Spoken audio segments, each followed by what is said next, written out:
My name is Catherine Sasser, and today I'm going to show you how to make cucumber feta salsa.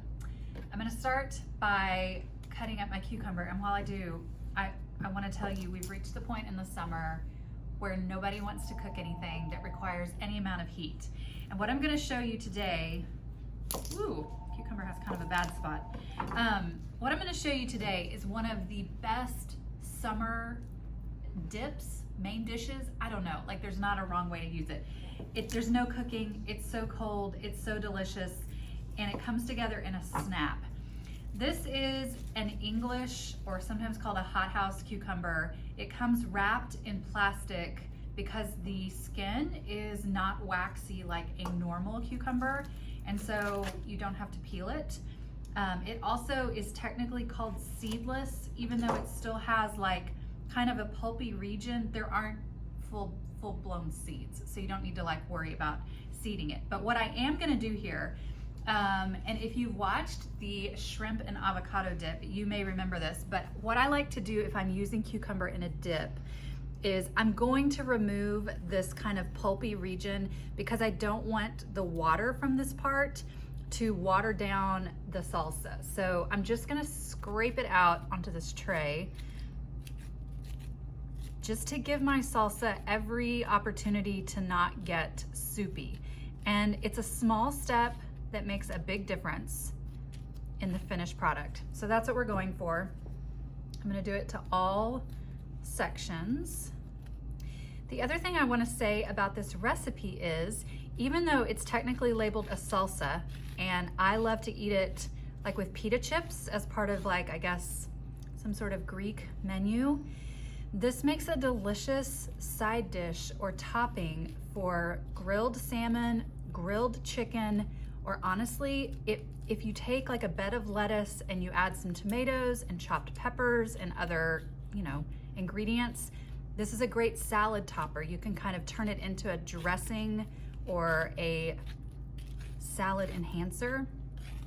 Okay, there's that one. One more to go.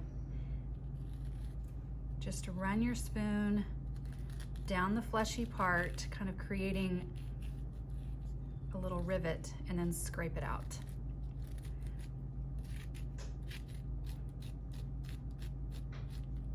Okay, good to go. Now over here, what you want to remember is you want to create bite-sized pieces that would easily fit on a chip or a fork.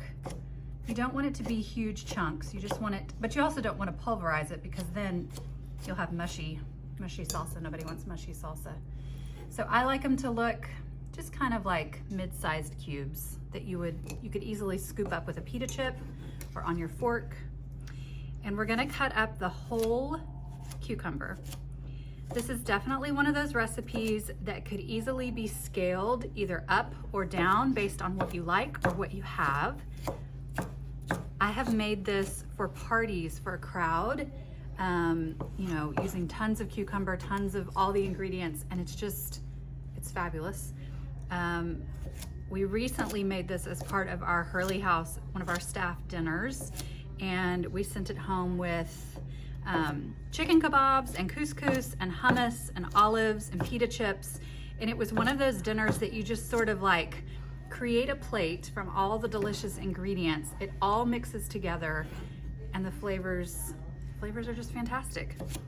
And you don't have to turn your stove on.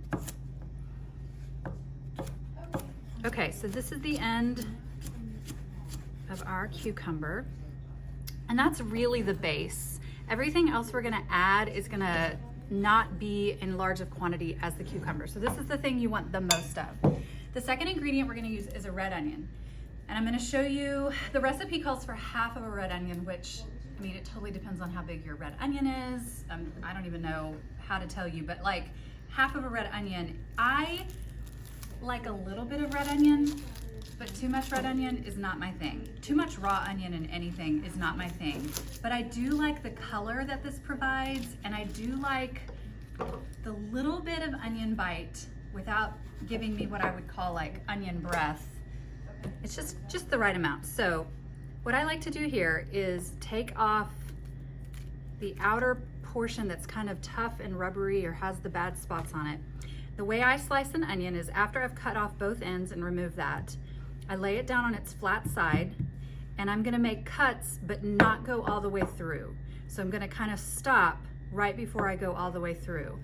So I'm gonna go like this, and then sometimes that last one can be a little tricky because the onion's starting to peel. But then I lay it down on its other side and I make slices this way. Again, not going all the way to the end. And then to finish, I slice across and you get, you know, pieces that are approximately the same size as our cucumber. And this technique, you can make the slices closer together and it will make smaller pieces. And then at the end, when I'm left with this, I just kind of give it a rough chop in 2 directions and call it a day. So this is maybe a little more onion than I would normally use, but I'm gonna put it in.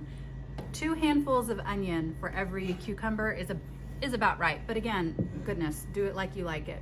So we've got our cucumber, we've got our beautiful purple onion. Those 2 colors look amazing together.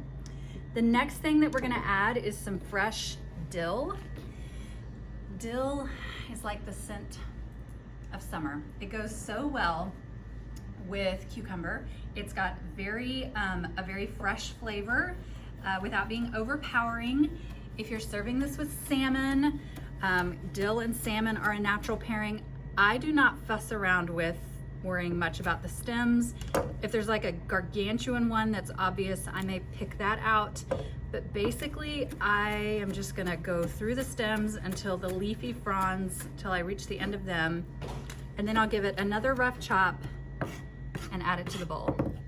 Don't mess around with worrying about dill stems. Okay, next is some feta cheese. This is a cup of feta cheese, just regular crumbled feta cheese, nothing fancy. And next to last is the juice of a lemon, which should be about 2 tablespoons of fresh juice. You definitely want to use fresh squeezed lemon juice. This is my favorite juicer. You put the lemon in here, you squeeze down, it just obliterates the juice out of the lemon half. Then you pop it out and you do the second one. Sometimes it squirts everywhere. And then last but not least, because this feta is so salty, there's no added salt in this salsa, but there is pepper. And a little bit of freshly ground black pepper really sets it off visually and just adds the right heat level. You don't need to add salt to this. And the lemon juice is the only liquid in here, so it's gonna kind of combine and coat everything and make it, give it a nice acidic punch. But look how beautiful the colors and the texture and also the ease with which this came together. When I tell you there's just not a wrong way to eat this, we keep a container of this pretty much throughout the whole summer. My kids actually love it, which is a win. And then it's just the perfect little, it can kind of take whatever you're doing for lunch and take it up a notch. You can have it as a snack. You can serve it with drinks. It's an appetizer, it's a side, it's a salad. It's like everything you want. And the colder it is, the better. This will last in the fridge for several days. And as the salt from the feta starts to kind of draw the moisture out of the cucumber, you may find a little bit of liquid in the bottom of the bowl, but it's fine. It's really fine. You can just pour that off and keep going if it lasts that long in your fridge. This is one of my favorite summertime treats. I hope you'll try it. The recipe can be found wherever you're watching this video. I hope you enjoy cucumber feta salsa.